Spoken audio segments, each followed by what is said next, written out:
Good morning students.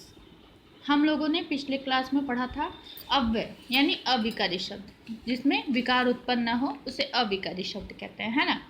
इसमें हम लोगों ने पढ़ा था क्रिया विशेषण के बारे में कि जो क्रिया की विशेषता बताते हैं उन्हें क्रिया विशेषण कहते हैं। साथ ही हम लोग क्रिया विशेषण के प्रकार को भी पढ़े थे कि क्रिया विशेषण के कितने भेद होते हैं। उम्मीद करती हूँ आप लोगों ने देखा होगा वीडियो और आप लोगों को समझ में भी आया होगा कि क्रिया विशेषण के कितने भेद होते हैं। ठीक है, आज हम लोग पढ़ेंगे संबंध बोधक। संबंध बोधक क्या होता है? संबंध मतलब क्या होता है?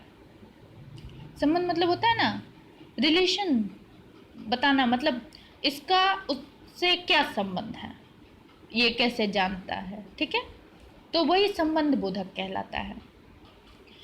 तो जब संज्ञा या सर्वनाम के बाद जो शब्द संज्ञा या सर्वनाम के बाद आकर उनका संबंध वाक्य में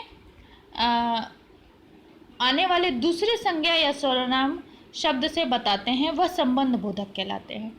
जैसे वाक्य में दो संज्ञा है या दो सर्वनाम है या एक संज्ञा एक सर्वनाम है, तो उसका संबंध जो शब्द स्थापित करता है, जो बताता है कि दोनों का क्या संबंध है, वही संबंध बोधक शब्द कहलाते हैं। ठीक है, उसे हम लोग संबंध बोधक कहते हैं।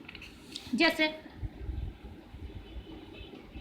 मेरे घर के सामने पार्क है। संबंध बोधक शब्द जो होता है ना, वो प्रायतः के या से स्पर्शक से शुरू होता है। स्पर्शक जानते हैं ना, कारक चिन्हों को कहते हैं हम लोग। तो मेरे घर के सामने पार्क है, माँ ऋचा के पीछे गई।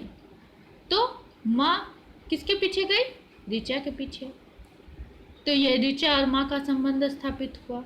मेरे घर के सामने पार्क है, तो घर और पार्क का संबंध स्थापित हुआ।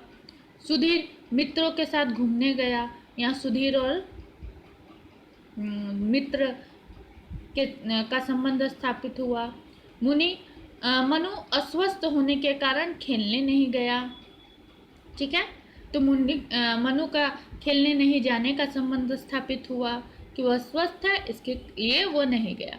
तो ये जो वाक्य अभी मैंने पढ़ा, उसमें के सामने, के साथ, के पीछे, के कारण, ये जो शब्द आए हैं, ये शब्द वाक्य में आए संज्ञा शब्दों में परस्पर संबंध स्थापित करते हैं।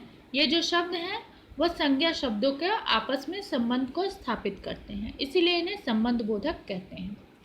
संबंध बोधक काल सूचक के रूप में प्रयोग किए जाते हैं, स्थान सूचक, दिशा सूचक, विरोध सूचक के रूप में, समानता सूचक के रूप में प्रयोग किए जाते हैं। काल सूचक मतलब समय, से पहले, से पूर्व, के बाद, के उपरांत। ठीक है, जैसे मैं नहाने के पहले योगा करती हूँ। ठीक है। स्थान सूचक के रूप में के भीतर, के बाहर, के अंदर।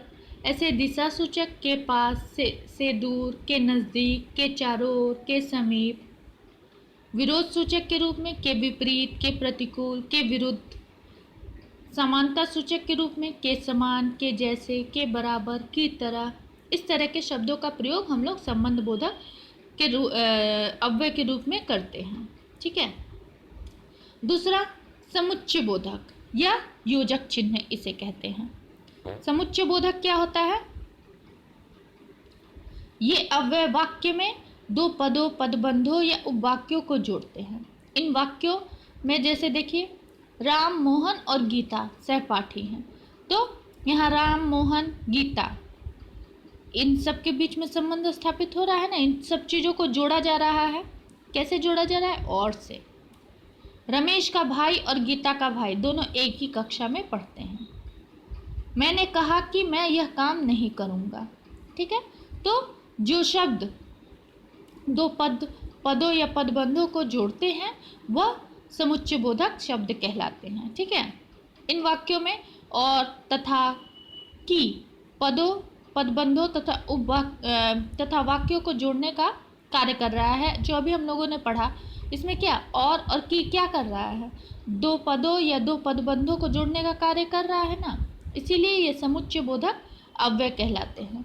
इन्हें योजक भी कहा जाता है। ऐसे ही कुछ समुच्चय बोधक शब्द हैं, किंतु, परंतु, या, एवं, तथा, अतः, इसलिए, चूंकि, यद्यपि, तो आदि। ये सब समुच्चय बोधक या योजक शब्द हैं। ठीक है, आज के लिए बस इतना ही। धन्यवाद।